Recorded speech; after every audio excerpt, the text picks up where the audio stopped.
Let's get analysis from our military experts. Retired Lieutenant General Karen Gibson. She is the former Director of Intelligence for U.S. Central Command.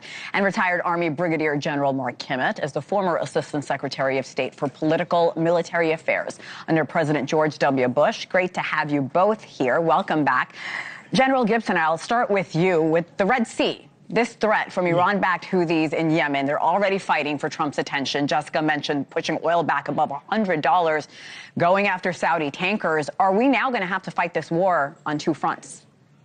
Well, that's a great question, Henna. I think there's a couple points that I would like to illustrate about the Houthis. First, they are an Iranian proxy, but they're not an Iranian puppet. They gladly accept Iranian money and lethal arms, but not always instructions. And at heart, this beef right now is about their dispute with Saudi Arabia. It supports Iran. It actually, I think, increases Iran's leverage in the Straits of Hormuz, makes that more critical. But this is a separate conflict. And I think what we need to watch in the next couple of days is, how does this continue, the targeting of vessels? Is it specific only to Saudi vessels, or is it more indiscriminate and goes against broader vessels? That would certainly be far more consequential economically. But at heart, this is a beef they have with Saudi Arabia over a strike that occurred at one of their airfields last week. So if they're proxies and not a puppet, that just means they're harder to control. General Kimmett, Trump is now weighing what he calls a massive attack. We've seen this before. He's previously threatened to wipe Iran off the map. What more can we do that we're not doing already to cripple Iran without boots on the ground? Well, you said the big statement, which is without boots on the ground. I mean, I was talking to General Abdesait, a former CENTCOM commander, yesterday about this, and he made the same comment.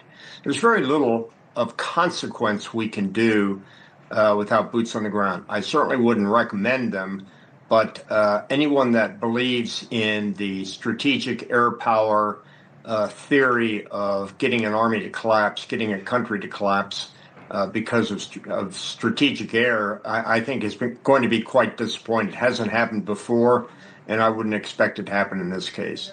So I think the combination of economic pressure, diplomatic pressure, and military pressure, perhaps a little ramped up from what we're doing now, may be the quickest way to get the Iranians back to a negotiating table. General Gibson, we keep hearing about the next strike, the next deployment, the next retaliation. What is the achievable American endgame here? And do either of you see evidence that the administration has one? Again, General Gibson, I'll start with you.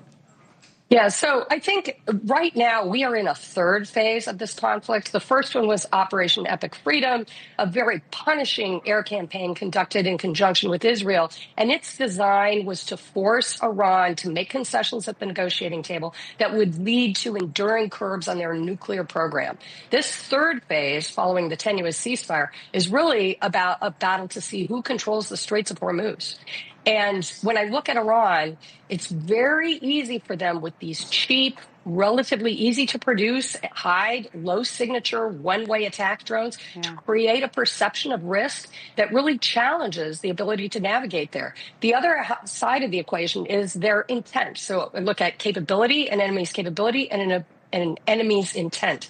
And in terms of their capability, we can do a lot to destroy their capability, but we can't eliminate it because it doesn't take much. And I don't see any signs yet that we've moved the needle on their intent to control the Straits of Hormuz. They continue to attack ships. They continue to retaliate against our Gulf partners, and they remain intransigent. So, I kind of agree. Doing more of the same is probably not going to budge the needle. And I would just say one more thing here. I think we sometimes forget about how high the men who lead the Islamic Republic, how high their tolerances for pain, whether it's extended sanctions or punishing airstrikes, and that the well-being of the Iranian people is not at the forefront of their list. They see this as an existential fight for the survival of their state, and I think they're willing to tolerate a lot more. I mean, they have said time is on our side.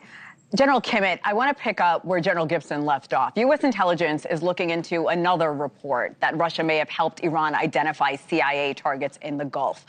If that's true, are we now no longer just confronting Iran, but a much broader military partnership that's making these attacks a lot more effective? Well, you might imagine that's the least surprising intelligence that I've heard in months. Sure. The fact remains is we've been providing intelligence to the Ukrainians for years and years and years to combat the Russian attack. So for the Russians to turn that around, that should be no surprise. General Gibson, what do you make of the U.S. surging forces to the region? I mentioned weapons headed over there, fighters. How do you read into that, including the 150 medics that are headed there? Are you expecting casualties to rise, or is this just a precaution? Yeah, I think the deployment of additional medics is actually probably the most interesting aspect of this. You know, I'd also heard previously about a surge of tankers, refuelers, and when you look at the aircraft that are going, that's probably all to provide the CENTCOM commander with some additional options for perhaps more sustained strikes, a heavier tempo, maybe operating deeper within the territory of Iran, beyond the littoral areas.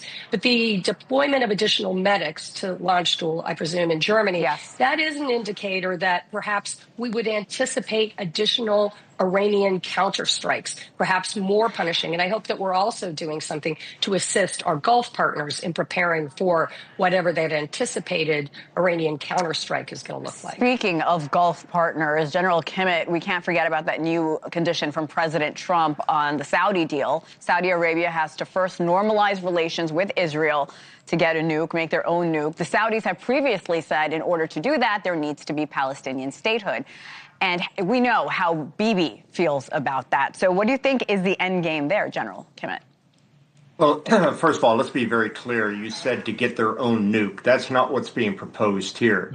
It's the same as we have with the United Arab Emirates. It is a civilian nuclear program that provides power, provides other capabilities, particularly when you're talking about data centers and the huge consumption they bring in. Does it have the capability to go from a civilian program to a nuclear program as we commonly think about it?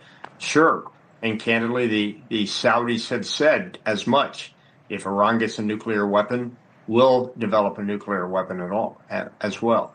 And that, candidly, is the larger problem that we're having in the region.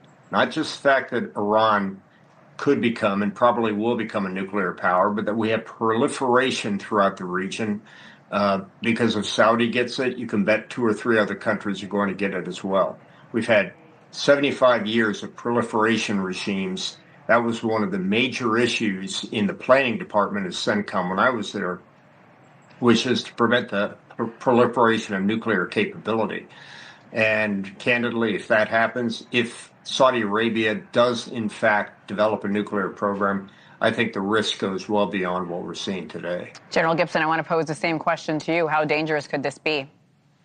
Well, I think actually it's not particularly likely in the near term, because I think these conditions that the president has most recently put on the deal, that Saudi Arabia must recognize Israel and join the Abraham Accords, is very difficult for them to do at this time. Mm-hmm. That's not a step I would see them taking in the near term. They are the guardian of the holiest sites in all of Islam. Yeah. It is difficult for them to give up on this Palestinian two-state solution. And I don't see the nuclear deal happening imminently as long as that is a condition of the deal.